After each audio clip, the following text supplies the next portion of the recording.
Hi, this is Weekly Reflections, and I'm Nancy Joy. It's June already. I can hardly believe it. The time is flying by. I just want to mention right in the beginning before I get into this video, I am still doing the free mini sessions every Wednesday, and it's awesome. I'm really enjoying it. I think it's helping. I'm learning a lot. I'm sure the people that call in are learning also. So if you're interested in that, go to my website, go to the sessions page, and find out how you can schedule one. That would be great.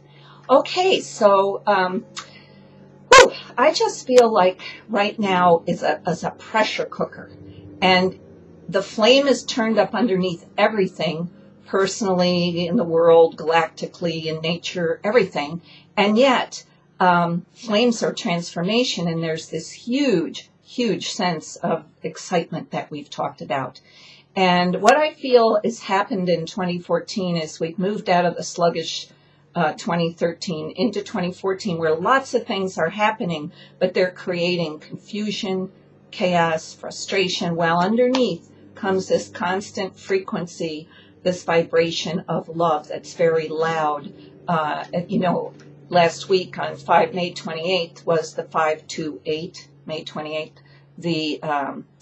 I forget what they call it, but it's the frequency of love. You can look it up on the YouTube and hear what it sounds like. I was playing it for you now, but it just seems to have stopped here. So there we go, if you can hear it in the background.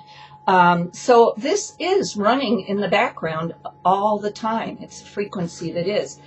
And it's wonderful, but it's also a real dance and a challenge to integrate what the pressure that we're under in our lives right now. At least I can speak for me. And for me, you've heard me talk about my lawsuit with the neighbors, and it's a decade long. The trial should finally be July 28th, and I'm really excited about it. But it has been a decade of trying to hang on to spiritual principles while getting oppressed and threatened, and I'll even say abused. It's been very abusive. And finally, just recently, I'd say within the past couple of months, my husband and I had a big shift.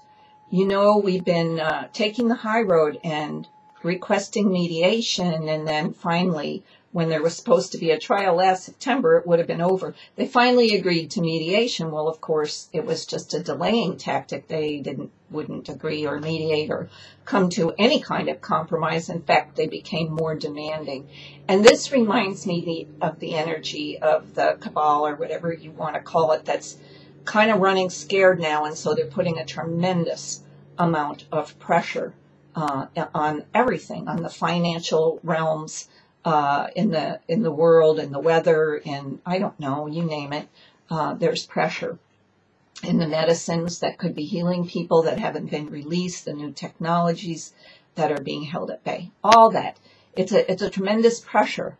And yet, just like diamonds, the more intense the pressure, the more beautiful we become, the more solid and supportive and refractors and energizers of light, this crystalline energy that we become. And so we realized, my husband and I, that this has been a process. And along this process, we've had to keep making this about us. It's all about us.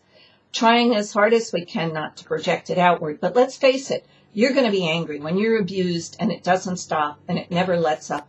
You do get angry. Now, I personally believe anger used constructively is a healthy thing.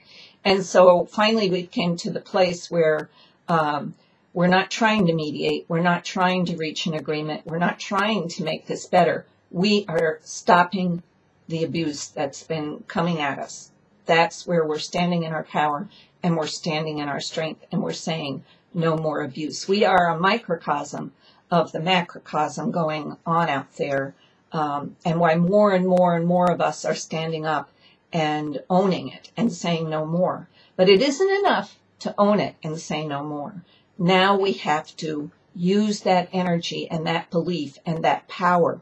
Here's how I have come to a terminology or a metaphor of that power.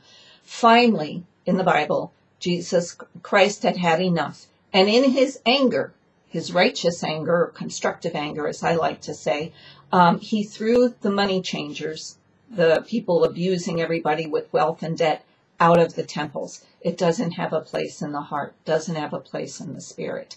And so that's one metaphor we've stepped into. And another one, what was the other one? Can't remember. Anyway, so we're Sekhmet, the goddess Sekhmet in Egypt, who's one of my faves. She's the lion goddess, and her cubs were being so threatened and so abused that she roared like a lion and she destroyed everything around to keep her cubs safe. Now that sounds like an extreme, but think about it energetically. You are finally standing up in your life for what you believe in, and you're coming out. You're not hiding anymore behind your spiritual dogma, hiding behind, it's great. It is all about love. Love is the answer to everything.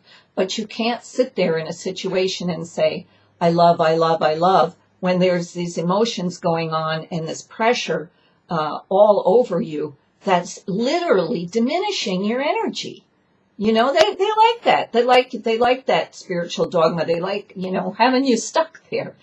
There comes a time when you need to use constructive love. It's like hard love that you do with your kids. You can't do this anymore and be in my space. It's really kind of as simple as that.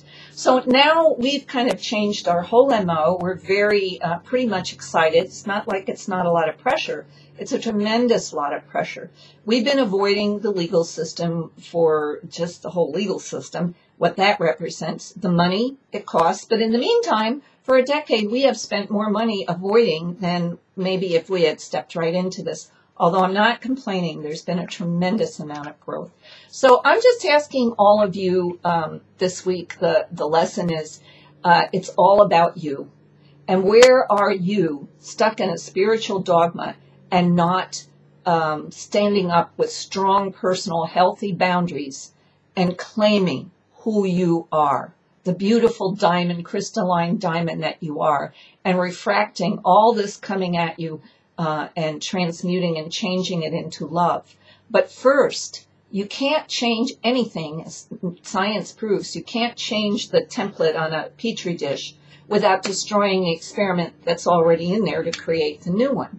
So we are through standing up like this, through turning on Sekhmet and Christ in the temple, we are destructing these things that have been used to abuse us. And Mark and I are acting out the microcosm in the macrocosm. So I'm asking you to find where in your life you may be stuck in spiritual dogma. Can you turn it around, make it all about you, and use it constructively to deconstruct that which is oppressing you and create something new?